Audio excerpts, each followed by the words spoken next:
दोस्तों, नमस्कार, नमो बुद्धाय और जय भीम। जी हाँ दोस्तों, आपको आज लग रहा होगा कि आज ये किस तरीके से एक अलग से इंट्रो दे रही है।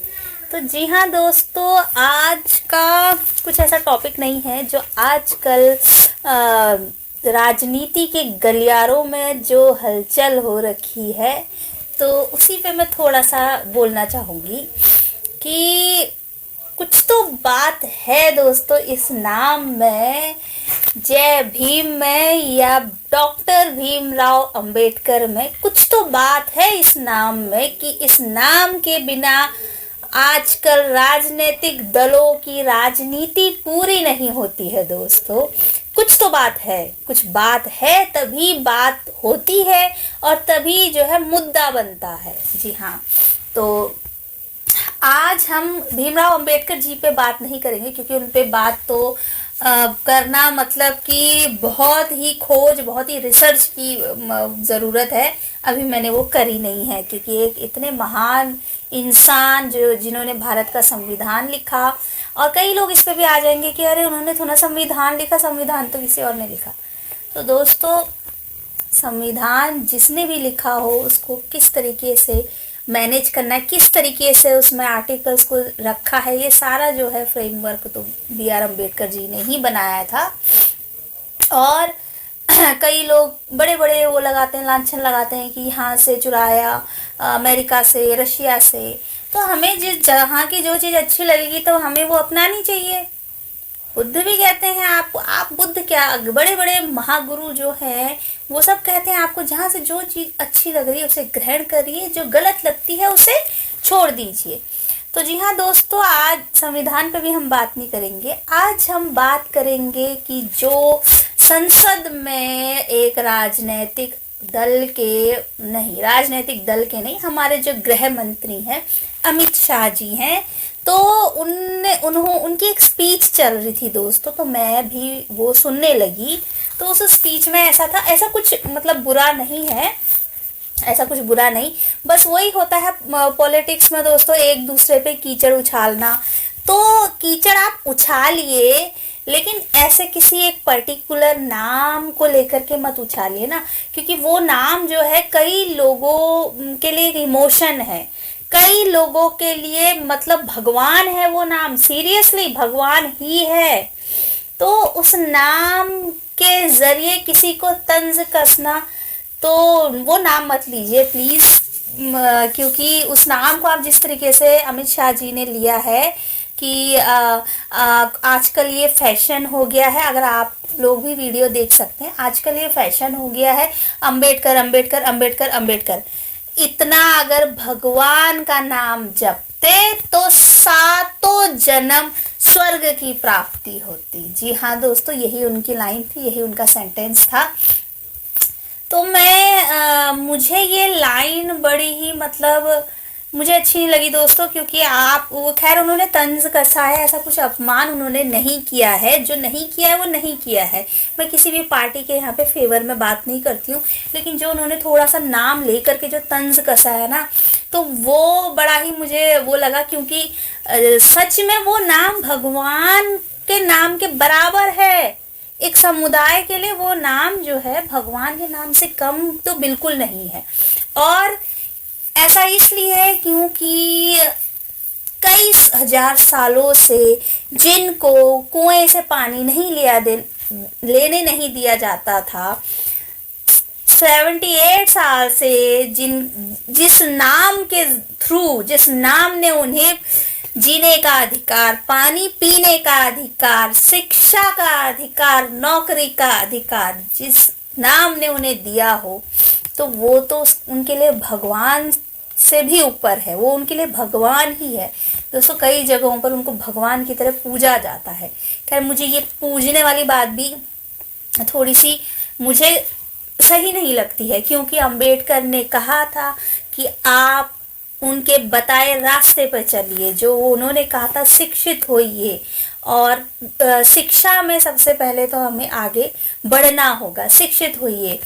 तो आप पूजा करिए, बेशक करिए, लेकिन आप उनकी बातों पर चलिए, जी हाँ, जो अंबेडकर जी ने कहा है उनकी बातों पर चलिए, अपना अधिकार मांगना सीखिए, अपने लिए लड़ना सीखिए और शिक्षित होइए। सबसे पहले जब हम शिक्षित होते हैं तब हमें अपने अधिकार, अपने हक और अधिकारों के बारे में पता चलता है और तभी हम लड़ सकते हैं, लड़ करके अपना हक और अधिकार ले सकते हैं। दोस्तों, कई हजार सालों से जो अत्याचार होते हुए आ रहा है वो आज भी जारी है, पूरी तरीके से खत्म नहीं हुआ है। कितनी ही मैं घटनाएं लेकर के आऊं, इससे तो मेरा रोज का टॉपिक इसी बात पे हो जाएगा कि आज दलितों को यहाँ प्रताड़ना मिली, आज यहाँ दलितों को प्रताड़ित किया गया, आज वहाँ। ऐसे ही अभी केस चल रहा है दोस्तों यूपी में एक जगह पे जहाँ पे घोड़ी चढ़ने नहीं दिया गया, पुलिस फोर्स के साथ जो है उस इंसान दूल्हे ने घोड़ी चढ़ी है। तो ऐसे कई किस्से हैं। तो आप लगा लीजिए कि हम 2024 में जी रहे हैं, लेकिन आज भी लोगों की मानसिकता हजारों साल पुरानी है, अभी भी वो दलितों को घोड़ी चढ़ने नहीं देना चाहते हैं। वो तो बाबा साहब की ही ये देन है कि जो आज हम अपने हक और अधिकार जानते हैं, हमें दिए हैं। तो अगर हमें इंसान के बराबर समझा जा रहा है, जो हजारों सालों से हमें नहीं समझा जाता था, हमें सिर्फ एक पर्टिकुलर काम के लिए ही बनाया गया था, हमें धन रखने की छूट नहीं थी, हमें धन अर्जित करने की छूट नहीं थी। जो मनुस्मृति कहती है वो यही कहती है कि जो शूद्र है वो सिर्फ ऊपर के जो 3 वर्ण हैं उनकी सेवा के लिए बनाए गए। तो मुझे नहीं लगता कि कोई भगवान ऐसा कर सकता है। भगवान की ये सोच नहीं है दोस्तों, ये सोच इंसानों की है और ये इंसानों ने इस सोच को भगवान के ऊपर थोपा है। कोई भगवान किसी को ऊंचा और किसी को नीचा नहीं बनाता है। तो मैं इस बात के सरासर खिलाफ हूँ, क्योंकि कुछ ऐसे मानसिक जो उस मनुवादी लोगों ने जो है इस तरीके का षड्यंत्र रचा है और भगवान के नाम से सारा खेल खेला जाता है। दोस्तों, भगवान कभी भी ऐसा गलत नहीं करेगा। जो भी उनके ग्रंथों में कि शबरी के बेर खाए और शंभुक का गला काट दिया वगैरह वगैरह, तो ये सब इंसानी खेल है, इसमें भगवान का कोई रोल नहीं है। भगवान कभी भी पक्षपात तो कभी नहीं करेगा। मेरे हिसाब से भगवान है तो बिल्कुल पक्षपात नहीं करेगा। तो दोस्तों, तो ये थोड़ा सा अमित शाह जी ने जो भगवान का नाम लेते, तो सातों जन्म किसने देखे हैं? इसी जन्म में जो नर्क झेल रहे थे उनको तो इंसान के बराबर वैल्यू दी ना, तो वो बाबा साहब ने ही दी है, तो वो भगवान ही है। एक वर्ग के लिए वो भगवान ही है।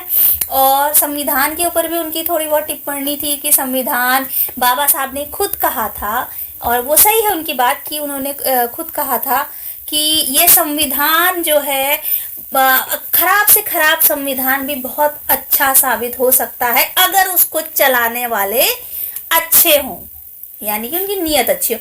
और अच्छे से अच्छा संविधान भी बहुत खराब साबित हो सकता है अगर उसको चलाने वाले, उस पे अमल करने वाले खराब हों। तो बिल्कुल सही कहा था उन्होंने। तो मुझे ये बात समझ में नहीं आती, तो संविधान बदलने की क्या जरूरत है? संविधान तो वही है, रहना चाहिए। अब इसमें तो जो चलाने वाले हैं ये तो उनकी सोच है ना, चलाने वाला अच्छा या बुरा होगा, क्योंकि वो भी ये जानते थे कि जिन हक और अधिकारों को वो सौंप रहे हैं वो क्या बचे रह पाएंगे। उन्हें ये पूरा आभास था, पूरा अनुभव था कि आगे पता नहीं क्या होगा, क्योंकि जिस तरीके की प्रताड़ना उन्होंने अपने जिंदगी में देखी, उससे तो वो बिल्कुल ही, उन्हें पता था कि आगे चल के क्या होगा संविधान का, उन्हें वो सब जानते थे। इसीलिए वो बड़ा ही भारी मन से उन्होंने ये बोला था कि अगर ये संविधान बुरा से बुरा साबित हो सकता है अगर इसको चलाने वाले बुरे बैठे, और ये बहुत खराब से खराब संविधान भी अच्छा हो सकता है। सारी बात कुल मिला के ये है कि चलाने वाले के ऊपर बात है, उसकी नीयत पे बात है, उसको संविधान किस तरीके से वो तोड़ मरोड़ के वो अपने फायदे के लिए यूज कर ले, है ना। तो ये बात है दोस्तों। तो मुझे तो लगता है तो संविधान बदलने की तो जरूरत होनी नहीं चाहिए। जो सत्ता पे हैं वो किस तरीके से चलाते हैं, बात तो इस बात की है ना। तो संविधान बदलने की बात फिर क्यों होती है? खराब से खराब संविधान भी बहुत अच्छा साबित हो सकता है अगर उसको चलाने वाले अच्छे हो तो इस लॉजिक से तो फिर सत्ता के लोग ही अच्छे या बुरे हो सकते हैं, संविधान नहीं। संविधान तो फिर बदलने की बात क्यों होती है? फिर संविधान बदलने की बात क्यों होती है? फिर सरकार को देखना चाहिए, सरकार बदलनी चाहिए। फिर तो जब सरकार से नहीं सही से हो रहा है, संविधान से के तरीके से काम ठीक से नहीं हो रहा है तो ये है दोस्तों, ये लॉजिक है। मेरे हिसाब से तो संविधान तो वही रहना चाहिए और उसको हैंडल करने वाले अच्छे या बुरे होते हैं। ये बाबा साहब ने कहा था क्योंकि वो जानते थे कि अंग्रेज तो चले गए हैं, लेकिन एक और वर्ग है जो किसी को गुलाम बनाए बैठा है और आने वाले समय में भी ज़्यादा कुछ बदलने वाला नहीं है। इसीलिए शायद उन्होंने इतने सारे प्रावधान जो है रखे थे। और कई सारी लेडीज़ जो आके बोलती हैं कि मतलब बहुत बुरा बुरा बोलती हैं बाबा साहब के बारे में, वो शायद ये भूल जाती हैं कि जो उनको ये मैटरनिटी लीव वगैरह ये मिलती हैं, ये भी बाबा साहब की ही देन है। नौकरी में छुट्टी जो मैटरनिटी लीव के लिए दी जाती है, ये भी उन्हीं की देन है। और भी बहुत सारे महिलाओं को तो तलाक का अधिकार और ये जॉब में जाने का अधिकार, अपने तरीके से कुछ भी आप सभाएं कर सकते हैं, कोई भी धर्म का आप रैली वगैरह, ये सब कई सारी चीज़ें हैं दोस्तों जो हमें संविधान ने दी है। तो हमें समझना चाहिए कि संविधान कभी भी गलत नहीं हो सकता है। उसको चलाने वाले, उसको जो सत्ता पे बैठे हैं वो सही या गलत हो सकते हैं। तो मैं बस इतना ही कहना चाहूँगी दोस्तों। इसमें मैंने इतना बड़ा कोई ये मुद्दा खैर है नहीं, इतना बड़ा मुद्दा नहीं है, लेकिन राजनीतिक दलों ने जो है मतलब मुद्दा बना दिया है इसको। अब सभी लोग जो है बाबा साहब के नाम के बिना तो वो बैठे रहते हैं एक ताक में कि किस चीज़ को मुद्दा बनाया जाए। तो अब बाबा साहब के नाम के बिना तो राजनीति पूरी हो ही नहीं सकती है, क्योंकि अब वो वर्ग पढ़ रहा है, उसे जानकारी हो रही है, अपने हक और अधिकारों के लिए वो लड़ता है। तो फिर बाबा साहब के नाम के बिना जो है पॉलिटिक्स हो नहीं सकती, पूरी नहीं हो पाएगी। तो जी हाँ दोस्तों, बाबा साहब ने तो बहुत कुछ दिया है। उनके दिए हुए जब जिन इंसानों को बिल्कुल भी इंसान नहीं समझा जाता था, तो उनके संविधान की वजह से उन्हें इंसान समझा जाता है, तो फिर वो तो उसे ही भगवान मानेंगे। तो जिस भगवान ने उन्हें पानी पीने का अधिकार नहीं दिया, अगर पानी पी लिया तो उसको मारो पीटो, इस तरीके से जैसे घोड़ी चढ़ने का, ये सब इंसान के, भगवान के ये सारे काम नहीं है दोस्तों। भगवान ने कहीं पे लिखा नहीं, सब इंसानी काम है, नाम भगवान का लगा दिया गया है।